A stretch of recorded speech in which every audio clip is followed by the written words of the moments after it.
summer creating a documentary about the formerly incarcerated. That explains what they did to get in jail and they got out and want to make a change. So we're doing a video on all of that to help the younger generation not do the same thing. If I asked like a friend or someone that was like, had a little more wisdom than me, they say, yeah, no, this will be a good thing for you. Because then you'll be on the right path. You'll be more into a different world, because it is a different world. Once you're in this, you're like focused on not being in the world of like the community, but you're being more so trying to change it and make it better. I want to set a good example for my peers. Like, I want to do something productive, something good for a change.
I had a strong foundation.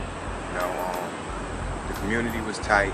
A lot of people back in them days, they seen a young man out of line, they would always put him in line, whether it was one of my mother's church friends, one of the neighbors, or just someone that knew you. So do you feel like that was a good thing, or it was too much pressure? Actually, it was a good thing. It's like, I don't know, like you get like so sidetracked by different things that like don't need your entertainment. Like hanging out with friends all the time, like going out doing this, that, and the third, when really all that matters is really school and like family. Cause what I noticed was like when I started hanging out with friends more, like that's where like my family issues started to come in. Well, I had my mother and my father, but my father deceased in 1973. He had passed away. I was only 8 years old at the time. Nationally, over 70% of black children are raised without a father present. In the capital region, Albany, Schenectady, Troy, 52% through 56% of families with children younger than 18 are headed by women without a father present. And that was a challenge for me. It was definitely a challenge for me, because now, as youth, I'm struggling to find, actually a male role model. I had my brother, my brother was a role model for me, but not in the sense as a father. How old was your older brother? Yeah, he's 4 years older than me. You really need that strong support system from your family. And once you start like giving your attention to like other things, other people that are not important, that could really be gone in a second.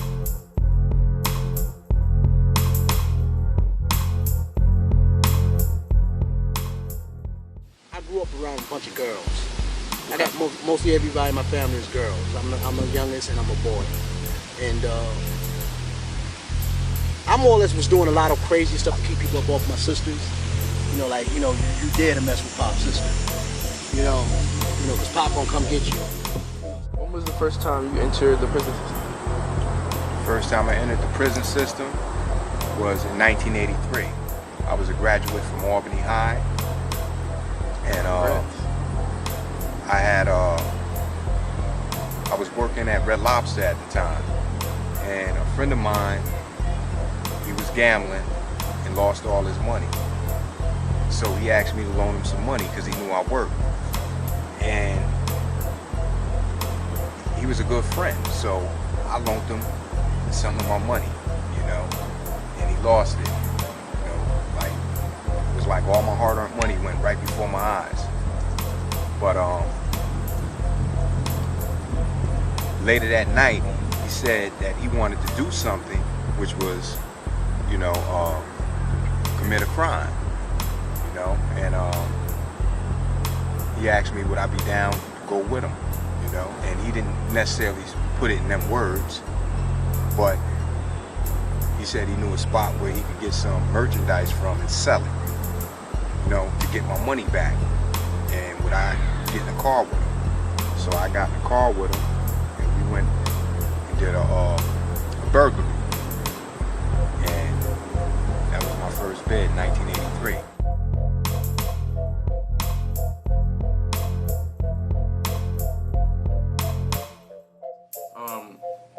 First of all, my take on peer pressure is that it's very strong and it impacts, teenagers. It starts attacking, probably in middle school, and it just, keeps rolling. And, usually the teenagers and younger, the little kids, my generation and younger fall victim because, it's just, too much to handle, and nobody really pays attention to that nowadays.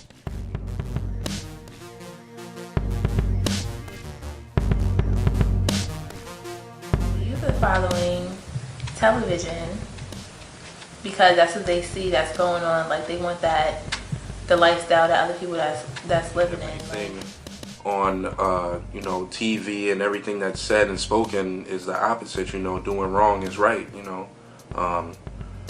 Acting a certain type of way, talking a certain type of way that's really not respectful. That's right. That's in now. That's being cool. I had an idol, and he just wasn't a good idol. Okay. He was a guy, his name was Kato.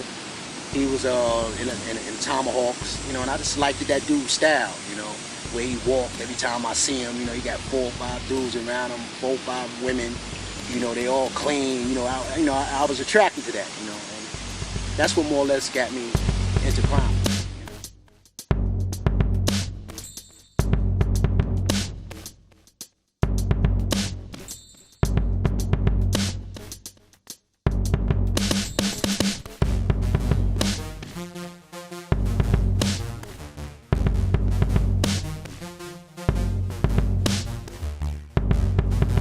First time I received a pistol, which was given to me by, I'm not gonna say no names, but it was given to me, my first .25 automatic. And I seen how things was when a person robbed somebody. I seen the expressions on their face when they seen a gun. So that was my first time getting that first gun, and I knew what it could do.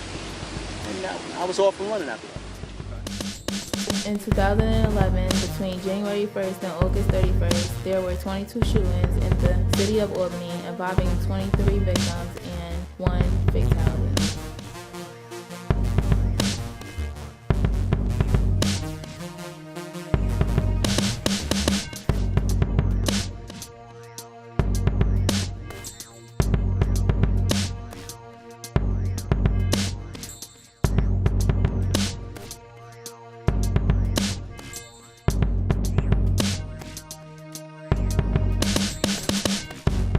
In Miami, Florida. I moved to New York, a place called Liberty, New York, at the age of 12. I went to school there, graduated, got accepted with a scholarship at UAlbany, played football for 3 years before I got into crime and drugs and went to prison. Things that the youth try to follow that's on the TV is the money-wise. Like everybody's trying to find a quick way to get rich or be part of that type of lifestyle to be famous. Not being patient, wanting more than I was supposed to have at the time, being around people that was affluent and not measuring up in my own eyes to them, wanting to cut corners, and not having a mentor or a person that could make me think that I wasn't the smartest person in the whole world, that I couldn't get anything I want because of my heart desire. My brain couldn't figure a way out to get it for me, illegally or legally. You know what I mean? So I took a lot of shortcuts that in hindsight, I would have never did if I could have really thought them through. I thought about the results, not the actions or the consequences at the time.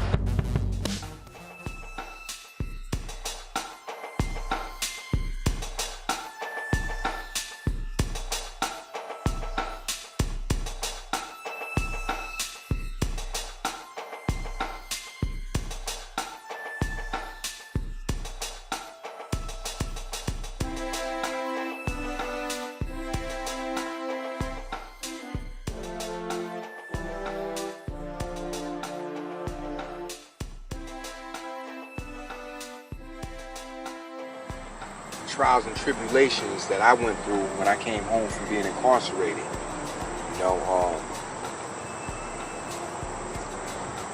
I was domiciled, meaning homeless. I was put in a mission. I had to reunify with my children. You know what I'm saying?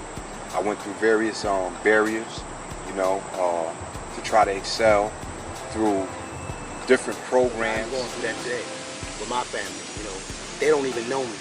I done been in prison so much in their life, in my life, they don't really know me, you know what I mean?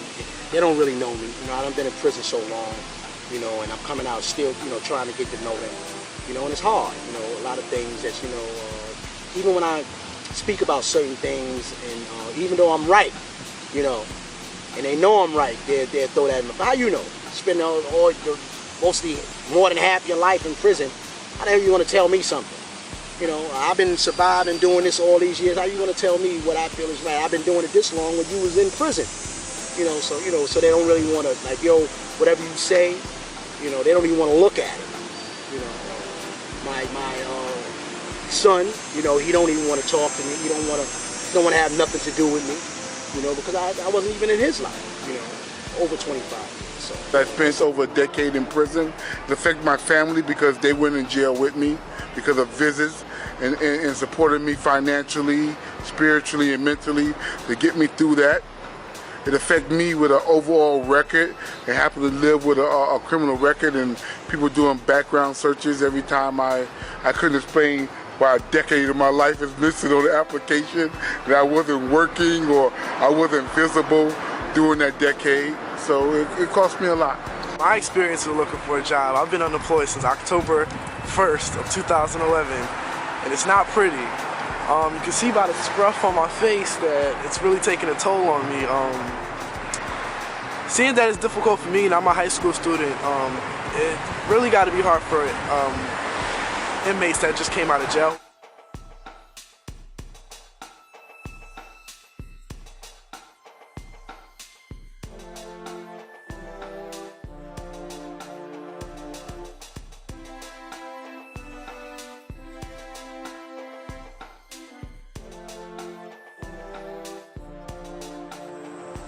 Piece of wisdom that I would like to leave to the youth is that you have one life to live and you have to live it to your fullest potential. When you get pushed, work harder. Know that there's no limitation, you know what I'm saying, for you to excel in life. There's many burdens and many weights that we're gonna carry on our shoulder. But amongst the struggle and adversity, we come out stronger. So I felt that it was very important for me to make some kind of contribution, to my community by giving back, even if it's some knowledge. That prison was any better back then, but it definitely ain't better now. It's getting worse in prison today, and you don't want to get caught up in that.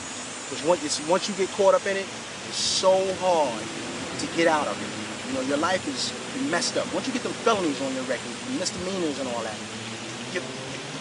your chances on getting things in life, things that you really want to do, and even it stops that. And it's going to be a time when you're going to get tired of doing what you're doing today, and it's going to be too late because you already got them felonies and everything on your record. And that's going to be a hard hurdle to get over. So I would say, man, don't be like me, sitting 50 years later. Talking about I wish I knew then what I know now. You don't want to be me. You don't want to be me. Take it what it's worth. But I'm telling you, you don't want to be in a position that I'm in. You don't want to get that first felony. You don't want to get none of that on your record, because if you don't, when you get older and you really want to start doing the right thing, those felonies and those misdemeanors is going to stop. If I would have had a message like 50 Cent put out in the beginning of this movie, if you could take the time that you're going to spend in jail versus what you get for going to jail in a nickel and dime situation, it's better to work at McDonald's for minimum wage and get a paycheck every week and be free than to get hundreds of thousands of dollars and spend your rest of your life in jail, subject to death, subject to a man's ability to tell you when to eat, when to go to bed, when to defecate, and all that stuff, be subject to gang violence, and all that stuff. It's better to be free, clear, here, than to be having millions in the future of what you could have had. That's the biggest message. If I would have had a message like that and listened to it and let it penetrate my mind, McDonald's is not an affluent job, but for minimum wage, it's better to be free and be able to not look over your shoulder for the police. Go to church, find a message in something else besides yourself, and live free. You know what I mean? And protect yourself from all the other things that's out here.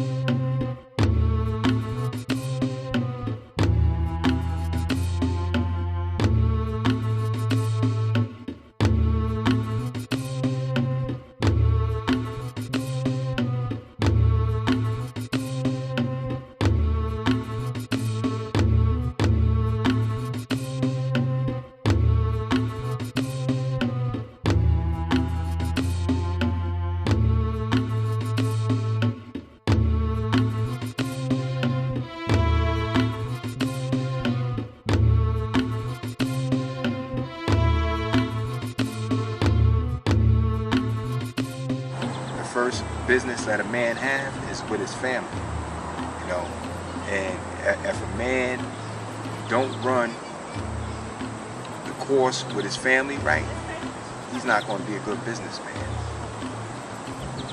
because everything starts with family.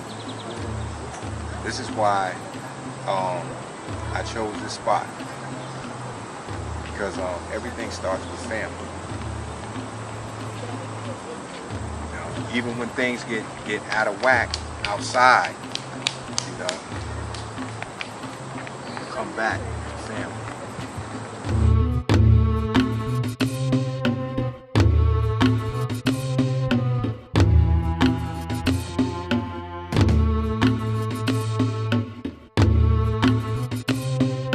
I lived the so-called thug life, gangster life for the majority of my life, which led to jails and institutions and almost death. It was like, yo, you have a story to tell. You need to tell it. Let people know what's going on. Save those youth. Give back.